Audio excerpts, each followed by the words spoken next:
அடுத்த ஆண்டு வரை சுனிதா வில்லியம்ஸ் பூமிக்கு திரும்ப வாய்ப்பில்லையா?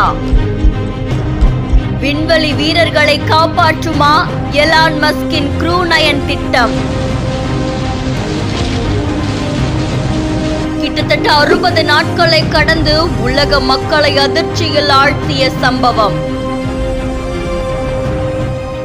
ஸ்பேஸ்ல இருக்கக்கூடிய விண்வெளி வீரர்களான சுனிதா வில்லியம்ஸும் வில்மோரும் அடுத்த ஆண்டு பிப்ரவரி மாசம் வரைக்கும் பூமிக்கு திரும்ப வாய்ப்பில்லை அப்படின்னு சொல்லி நாசா தெரிவித்துள்ளதா வெளியான செய்தி பெரும் பரபரப்பை ஏற்படுத்தியிருக்கு.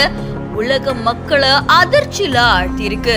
கடந்த ஜூன் 5ஆம் தேதி போயிங் நிறுவனத்துடைய புதிய விண்கலமான ஸ்டார் லைனர் அப்படின்ற அந்த விண்கலத்தை பரிசோதிக்கிறதுக்காக சுனிதா வில்லியம்ஸும் அவரோட சக விண்வெளி வீரரான வில்மோரும் விண்வெளி மையத்துக்கு நாசா அனுப்பி வச்சிருக்காங்க.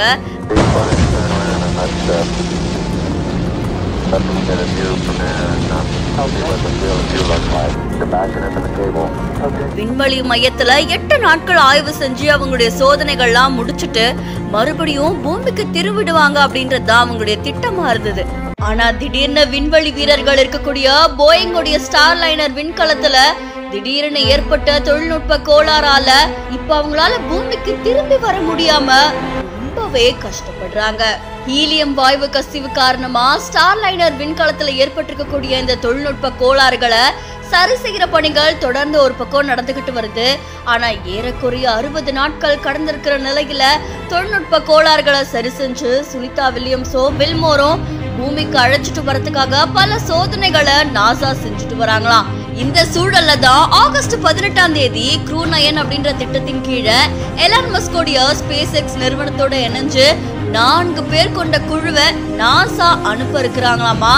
இந்த திட்டம் வெற்றிகரமா செயல்பட்டா சுனிதா வில்லியம்ஸும் வில்மோரும் பூமிக்கு திரும்ப வரத்துக்கு வாய்ப்பு இருக்கிறதா தகவல் ஒண்ணு வெளியாகி இருக்கு. ஆனா இது இன்னும் உறுதிப்படுத்தல அப்படின்றது குறிப்பிடத்தக்கது. சந்தோஷமா பூமியில இருந்து ஸ்பேஸுக்கு அனுப்பப்பட்ட நிலையில இப்ப அவங்க பூமிக்கே திரும்ப முடியாத ஒரு நிலை ஏற்பட்டிருக்கிறது. இப்போ உலக மக்களையே சோகத்துல ஆழ்த்தி இருக்கு.